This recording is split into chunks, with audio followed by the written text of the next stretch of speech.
అభి నా కొడుకు రూమ్ నీ చేతిలో పెడుతున్నా ఓకేనా? నా నీట్నెస్ గురించి నీకు తెలుసు కదా, ఎంత నీట్గా ఉంటాను. నీట్నెస్ అంటే సిగ్గుపడింది. ఒరే వన్ను పెట్రో, బావ ఏమన్నాడు విన్నావా? అంత నీట్గా ఉంటాడంట. నువ్వు కూడా బావ నీట్నెస్ నేర్చుకోరా, సిగ్గు తెచ్చుకోరా. బావ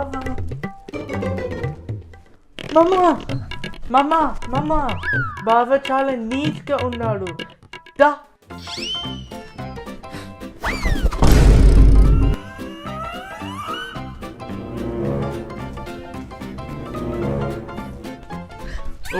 నువ్వు నీట్గా ఉంటానన్నావు కదా.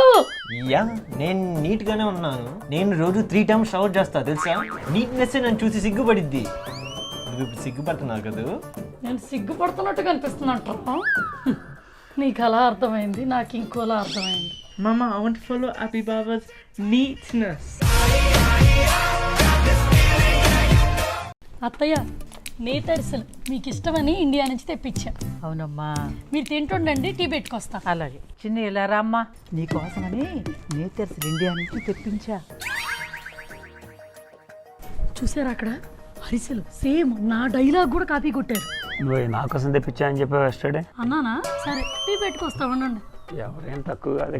అందుకే సాడీలు చెప్పే ముందు ఆలోచించి చెప్పాలి. అత్తయ్య అల్లంటి.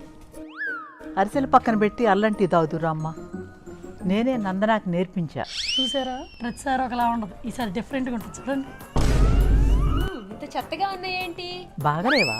బాగలేవు అసలు. ఎప్పుడు టీలో షుగరే వేస్తున్నాగా, టీ కూడా బోరు కొట్టుద్దిగా, వెరైటీగా ఉంటుందని సాల్ట్ వేసా. అంటే మీకేలేదులే, అత్తయ్య టీ వరకే ఆ భాగ్యం. శాడిజం ఇంటర్వ్యూ కానీ చూడటం ఫస్ట్ టైం. ఎట్లుంటుందా? తొందరపడి తప్పు చేశాను అన్నయ్య. అక్కడ కాదు సాల్ట్, ఇక్కడ కూడా సాల్ట్ వేసి ఉండాల్సింది.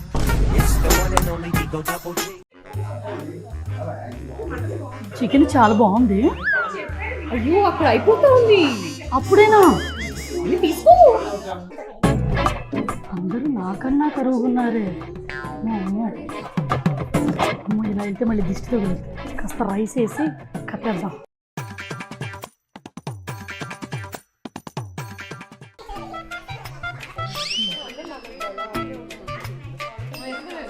చికెన్ చాలా బాగుంది అన్నారు. అక్కడ పెట్టుకుందామని చూస్తేనేమో అయిపోయింది. మీరు తిన్నారా ఇంతకీ? నేనైతే అసలు టేస్ట్ చేయలేదు. నేను తినలేదే. లేదు, అందుకే ఒట్టి రైస్ పెట్టుకొచ్చాను. అయిపోయిందా? మీరు కూడా తినలేదా? వెళ్ళి చూసి వస్తాను. సుఖం లేకుండా పోయింది. కప్పేసుకొచ్చిన వాళ్ళ ముందు తినలేకపోతున్నాను. గెస్టులు పిలుస్తారు, గెస్టులు తింటే అయిపోయింది అంటారు. ఏం పాపం, ఒక్కో గెస్ట్కి ఎక్కువ ఆకలి ఉండదా ఏంటి?